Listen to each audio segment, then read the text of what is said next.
Next up, we have Randy Smith, who is the CEO of VincityBrew. Thanks so much for joining us. Howdy. How are you? I'm real good, thanks. How's your Brewbound session going? Oh, I love it. I love this. Yeah. The sun is out. You know, you're getting a little squint going on, but I think it's still nice to be out in the sun, It's right? perfect. Outstanding. Cannot argue about being in San Diego. Yes, I see Jeff is he's got some questions already lined up Whoa. for you. All right. So one of the things that came up during the new Brewer Showdown is this idea of battling the clipboard for brewers, and you're basically in a position where your software does that.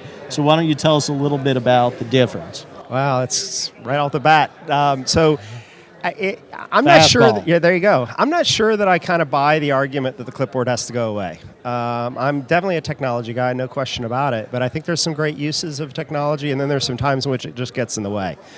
You got to remember the primary ingredient of beer is water, and water and electronics have got a hard time together. So I'm not convinced that has to be the end goal, is to get rid of clipboards. I do think, however, there are some nice automated data feeds coming from systems that are already in place, whether it be a control system or various quality systems that can feed into a system like ours that keeps somebody from having to enter data that's already been captured. But I do think there's just some natural capture capability that a clipboard, it's going to be hard to beat. Certainly. Now, are you finding it harder to convince these artists and purists that they need some kind of software solutions? Well, our biggest competitor, so to speak, is Excel.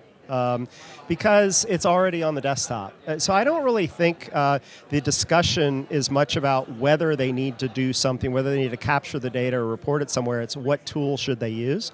And I think the biggest challenge that's in front of us is, well, I already own Excel, and I know how to do a spreadsheet, and so therefore, why do I need you? That's probably the biggest conversation that happens. And what's your answer? Well, I think once you can start showing them how they can take data across batches, across brews, across formulas, and start to aggregate that. He didn't even say I think when you start showing that kind of interplay of data across time and across styles and across brews, it starts becoming a pretty obvious scenario. It's not right, and there's a point in which a brewery has to make that change to be successful, to continue to operate.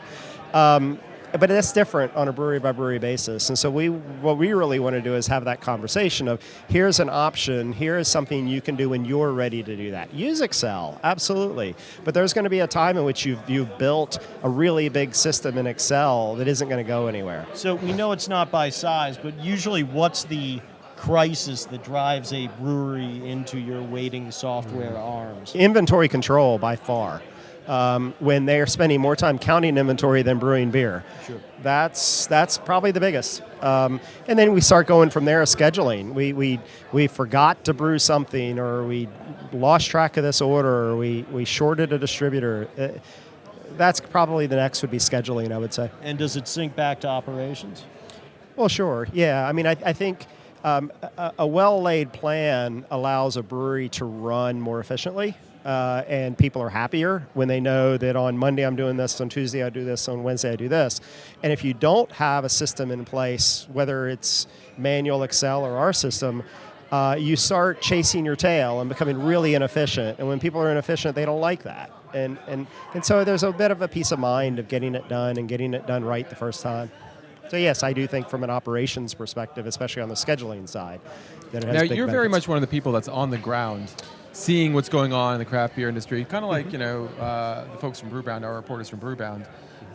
In terms of growth, everybody's talking about it. You're seeing a lot more breweries open up. Right. But are they? Is it a sustainable category at this point? I mean, is the growth, a realistic hockey stick at this point, or is it kind of fake? Yeah, I don't know that I'm the right guy to ask that question. Mm-hmm.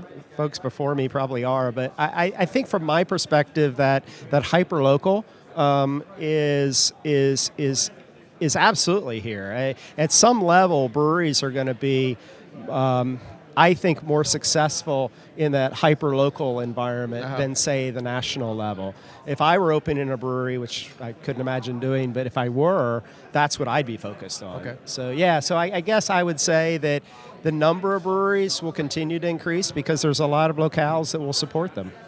All right. Well, sounds good for your business. Yeah, absolutely. I got no problems with it. Fantastic. Randy, thanks so much for joining us. My pleasure. Really appreciate it.